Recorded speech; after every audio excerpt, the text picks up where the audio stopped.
화성정의 전용기입니다.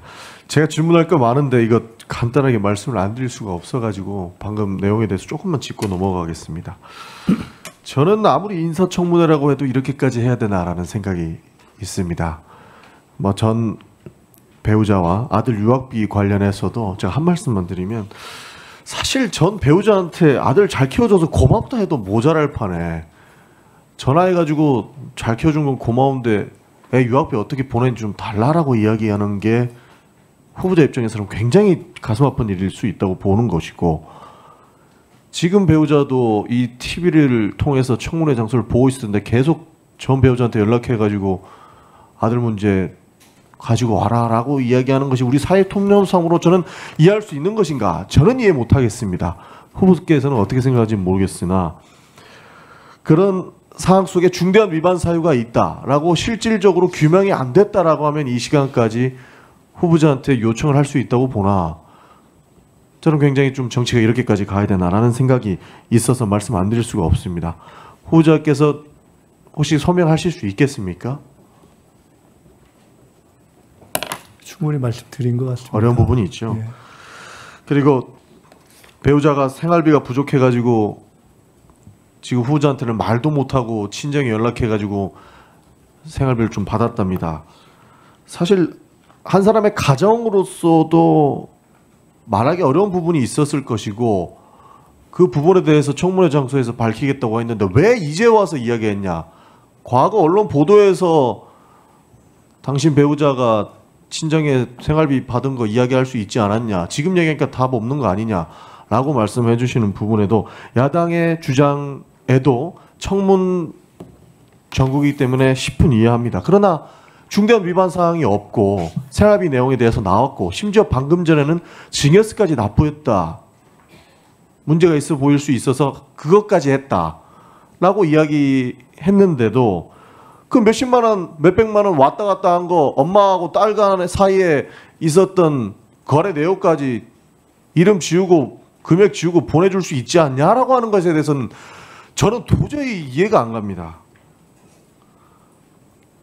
현금의 융통 문제, 당신이 장롱에다 몇 억을 넣어놨을 수도 있다라고 하는 의혹에 대해서 이야기를 하겠는데요. 세상을 선과 악으로, 그리고 저는 뭐든지 1원 하나까지라도 증명해야 되는 그 사정정국, 검사의 시각으로 봐주지는 않았으면 좋겠다. 국무총리를 검증하는 단계에서 그 생활비 문제, 그 가정사 문제까지 다 끄집어내가지고 이 사람의 논란을 사실상 없는 사실로 덮어 씌우려고 하는 부분에 대해서 저는 인정할 수가 없는 부분이고, 저는 후보자님께서 만약에 해당 부분 뭐 몇십만 원, 몇백만 원 엄마한테 딸이 요청해서 받은 것까지 증명한다 그러면 저는 저희 의원실을 안 보내주셔도 됩니다. 이거는 인간적으로 안 맞다고 생각을 합니다. 이걸로 마무리하고 제 입장을 밝혔다라는 말씀을 드리고요. 사회적 문제 하나만 또 질문을 드리겠습니다. 해당 부분은 답변 안 주셔도 됩니다. 저는 사실 표현의 자유를 매개로 타인의 자유를 침해하는 것에 대해서 굉장히 좀 문제의식을 크게 넓히고 있습니다. 그래서 최근에 문제가 많이 됐던 사이버레카에 대해서 말씀을 안 드릴 수가 없는데요. 그러니까 뭐 아실 겁니다. 뭐 뻑가, 탈덕수용소 이런 사람들이 본인이 뭐 사이버레카다라고 하면서 타인의 명예를 실추시켜서 한동안 문제가 됐습니다. 심지어 요새는 재벌 회장들, 뭐 최태원, 정용진, 뭐 대기업 총수들도 사이버레카들에 대해서 굉장한 명예 실추를 당하고 있습니다. 이거 강력 대응하겠다라고 이야기를 하고 있는 거고, 실제 후보자께서도 청문회 과정에서 이런 부분들로 굉장히 모욕을 겪었을 것으로 예상을 합니다. 그런데 현재 이들 처벌 못하고 있습니다. 후보자님께서는 미국 변호사 출신이기도 하시니까 미국의 디스커버리 제도를 잘 아실 겁니다. 뭐 뻑가, 뭐 탈덕수용소 이분들이 뭐 연예인이나 셀럽들에 대한 명예훼손을 하다 보니까 국민이 결국에는 고발했고 미국의 사법 제도까지 이용해서 디스커버리 제도를 통해서 그 사람이 신상을 받았어요.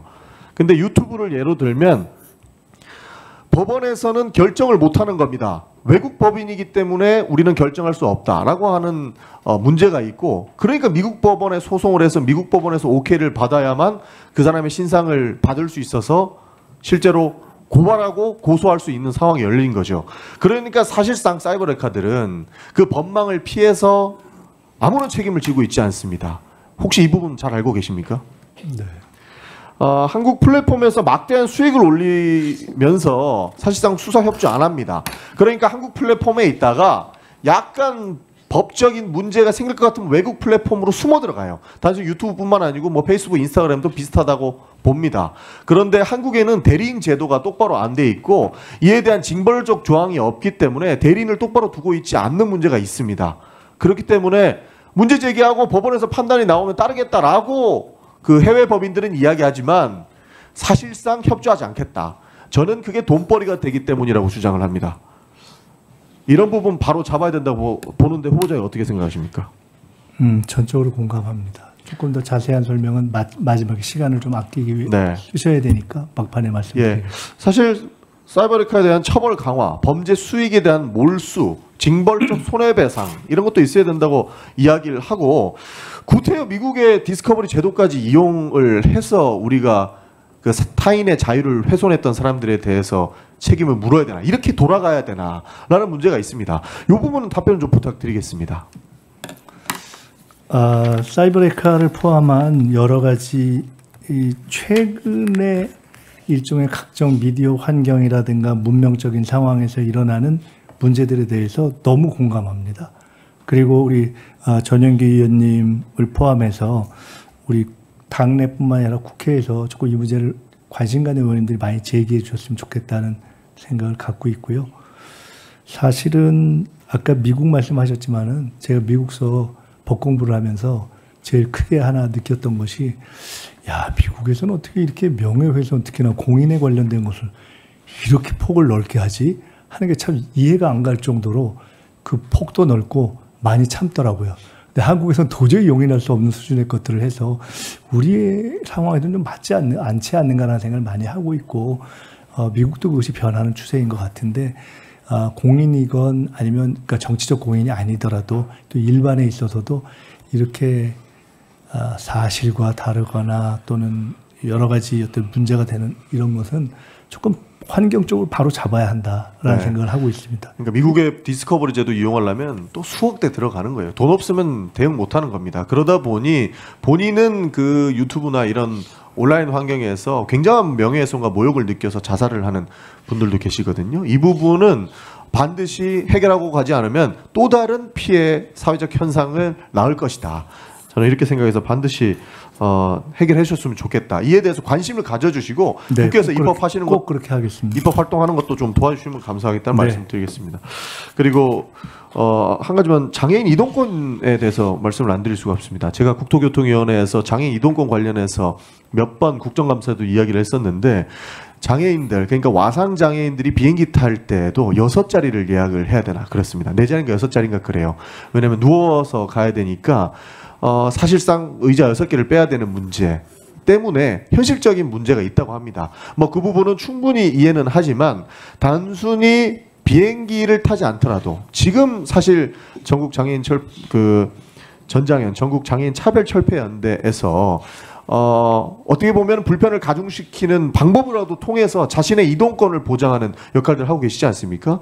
제가 알기로는 후보자께서도 장애인들의 이동권 문제에 대해서 사회적 합의 도출을 위해서 종교계도 방문하시고 실제로 네, 한덕수 전 그렇습니다. 총리도 그렇습니다. 만나 뵙고 하셨는데 이 소회가 남다르실 것 같아요. 어떻게 생각하시는지요? 장애인 이동권 문제를 지금 말씀하신 전장연의 분들이 우리 사회 많은 분들이 생각하기에 방법이 이게 맞나 싶은 상황이 될 만큼 그럼에도 불구하고 절박하게 문제를 제기하는 것이 너무 안타까워서 반드시 풀어야 된다는 생각을 가지고 전임 한덕수 대행께도 몇 번 만나고 찾아가고 우리 사회 각계 종교 지도자들을 만난 적이 있습니다. 우리 사회가 유니버설 디자인 뭐 이런 차원에서 반드시 이것을 풀어야 된다고 보고요. 제가 총리가 되면 작더라도 명확하게 성과를 만들어내겠습니다. 사실 지금 정치권의 논란이 이 장애인분들이 이동권을 요구하면서 하는 행위들이 출근 시간에 바쁜데 왜 이러 계속하냐, 이거 못하게 처벌해야 된다 이런 식으로 비화돼서 저는 굉장히 무리라고 봅니다. 저도 휠체어를 타고 광화문역을 가봤는데 그 큰 역사에 엘리베이터 하나 있어요. 사실상 이동권이 보장이 안 되는 것을 몸소 체험. 그런 차원에서 이 사람들이 왜 그렇게까지 할 수밖에 없는지에 대한 그 사회적 논란에 대해서 후보자님 잘 이해를 하고 계시니까 작더라도 최대한의 그 책임을 사회적 책임을 이뤄주실 것을 요청을 드리겠습니다. 네. 전영기 의원님께서 아까 그 신상 관련한 자료 문제에 대해서 혹시 제가 이 문제에 대해서 더 논할 상황이 되더라도 전 의원님께서는 필요치 않다라는 말씀을 감사하게 주셔서 그것에 대해서 감사하다는 말씀을 드리면서 아까 우리 존경하는 주진우 의원님께서도 이 자리에 안 계시지만은 제게 여러 가지를 믿지만 검증해야 된다는 차원에서 질문하는 것이다라고 말씀을 주신 것을 포함해서 한 말씀 드리자면 제가 털릴 만큼 털린 사람이고 낼 만큼 다 낸 사람이고 그래봐야 2억이 안 되는 사람입니다. 그렇기 때문에 좀 크게 보시고 더 큰 국가의 미래와 관련된 질의를 해주시면 저도 더 열심히 할 수 있겠다 하는 부탁의 말씀을 올립니다. 네. 전영기 의원님 수고하셨습니다. 다음